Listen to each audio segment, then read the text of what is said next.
دي الثانوية العامة مش نهاية العالم. هل لو انت جبت 50% هل ده معناه ان انت كده خلاص بقيت فاشل وخلاص بقيت حياتك هتكملها في مدار الفشل ومش هتنجح ابدا؟ لو دخلت كلية ما بتحبهاش هل كده معناها ان انت هتعيش طول حياتك فاشل؟ زي ما كلنا بنسمع من كل الناس اللي حوالينا ان الثانوية هي اللي بتحدد مستقبلك، وهي اللي بتحدد اذا كنت هتكون ناجح في مجال معين او فاشل. الحياة مش عبارة عن ورقة او دراسة او مجرد امتحانات بتعديها فبناء عليها بتنجح او بتفشل. ياما ناس كتير خالص يعني بتنجح في الامتحانات وبتقفل درجات وبتوصل لمهن كبيرة كويسة، ولكن هي في نهاية حياتها فاشلة. ياما في ناس كتير جابت 95% وأعلى من كده كمان، ولكن كملت بقى حياتها في كلية ما بتحبهاش أو أي مهنة كمان ما بتحبهاش. وفي ناس تانية بتجيب مثلا 50 و60 وأقل كمان من كده، ولكن بتسعى للنجاح وبتتعلم مهارات وبتطور من نفسها.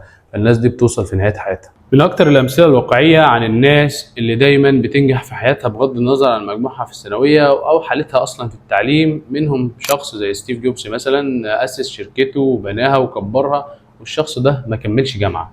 أو شخص زي محمد صلاح مثلا، حرفيا ما كملش تعليمه سواء جوه مصر ولكن بره مصر اتعلم لغة وطور من السوفت سكيلز بتاعته وخلاه شخص منتاليتي عالي جدا، قادر ان هو يتعامل مع الثقافة الغربية بشكل كويس. عندنا المجتمع العربي وبالذات المجتمع المصري بيربط انك تكون ناجح بمجموعك في الثانويه، انك جبت مثلا وليكن 99% او فوق ال 90 او فوق ال 95، بانك تكون شخص مجتهد وناجح. ولكن فين السوفت سكيلز اللي موجوده؟ وفين اصلا يعني وجودك في السوق وفي العمل الحر وفي اي شيء اللي هو مطلوب فيه سوفت سكيلز ومهارات، وانك تكون عندك شويه سكيلز كويسه تتعامل بيها. ولكن مش مجرد مجموع جبته في الثانويه العامه هو اللي هيخليك توصل وهيخليك كويس وهيخليك قادر انك مثلا تنافس في السوق. صدقني الشركات دلوقتي مش بتسال انت جبت كام في الثانويه العامه او مجموعك كام او معاك شهاده ايه حتى. الشركات دلوقتي بتسال هل انت بتعرف تعمل الشيء الفلاني. لو جالك مجموع كبير في الثانويه استغله في انك تدخل الحاجه اللي بتحبها واشتغل على نفسك كويس جدا فيها بحيث تتطور.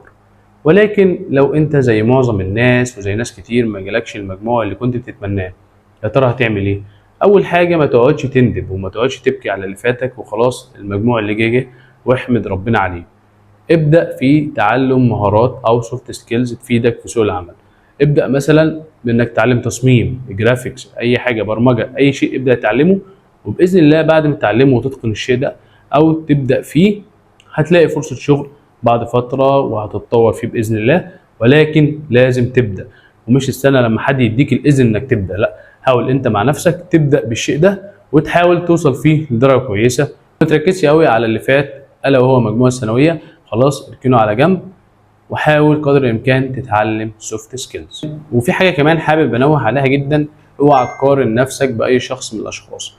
دايما خليك مع نفسك وبس، قارن نفسك بنفسك وبس. بمعنى انك ما تقارنش شخص جاب اكتر منك في المجموع او اقل منك، لا، ركز مع نفسك، ركز في تطوير ذاتك وبس. اسأل نفسك بتحب تعمل ايه وبتحب تتطور في ايه، وتحب اي حاجه تكون تقدمها للناس او تتعلم مهاره او اي شيء وابدا فيها فورا وما تستناش حد يدعمك، حاول تدعم نفسك بنفسك.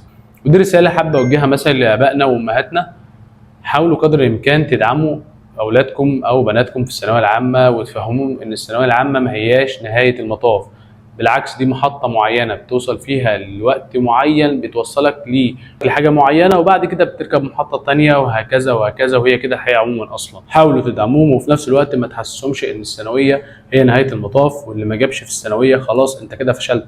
لا، ادعمه وقول له باذن الله تتوفق في اللي انت جاي فيه وتحاول تتعلم مهاره في اي مجال، تحاول تتطور في اي مجال وباذن الله هتوصل. ولكن خليك داعم ومشجع ليه دايما. وعن تجربتي الشخصيه في الثانويه العامه، الثانويه ما هي الا رحله بسيطه بتقضيها. انا شخص برضه دخلت ثانويه وبعد ما اتخرجت لقيت الموضوع بره مختلف تماما عن رحله الثانويه العامه. ما جبتش المجموع اللي كان نفسي فيه، زي اي حد ممكن يحصل معاه حاجه زي كده. ولكن حاولت ان انا اكمل بعد الثانويه، وبعد ما كملت حاولت في فتره دراستي ان انا اتطور عن طريق ان انا اتعلم مهاره او ان انا اسعى في شيء تاني بجانب شغلي او بجانب دراستي. وده بيفيدك على المدى البعيد، يعني ان انت يكون عندك مهارات. حاول بعد الثانويه تجرب حاجات جديده، تكتشف نفسك سواء في مهاره او اي حاجه. مثلا لو انت عايز تتعلم لغه تعلم لغه، عايز تحب تصور فيديوهات صور، عايز تتعلم اي مهاره تعلم. الموضوع بيعود ليك في النهايه، بالتالي حاول ان انت تتعلم وما تركزش على اللي فات ايا كان مجموعك في الثانويه كام. وخد بالك ان محدش مهتم، اكتر من 100% من الناس محدش فيهم مهتم، الا بس عدد بسيط جدا اللي هم اهلك مهتمين بيك، يعني بنجاحك بفشلك بحياتك وبس. ولكن المعظم مش مهتم لان محدش فاضي اساسا. في النهايه الثانويه العامه ما هي الا محطه زي ما انا قلت لك قبل كده، ولكن النجاح الحقيقي انك تختار حاجه بتحبها وتجتهد فيها وتحاول توصل بيها للي انت عايزه. وبس كده يا صديقي. حابب اقول لك في النهايه ما تخليش مجرد ورقه وشويه امتحانات بسيطه في رحلتك ايا كان في اي مرحله يحددوا مستقبلك. مستقبلك انت اللي هتحدده بنفسك باجتهادك وسعيك ووصولك للي انت عايزه. في النهايه حابب اقول لك كلمتين بس: ابدا دلوقتي وخليك كرييتور. سلام.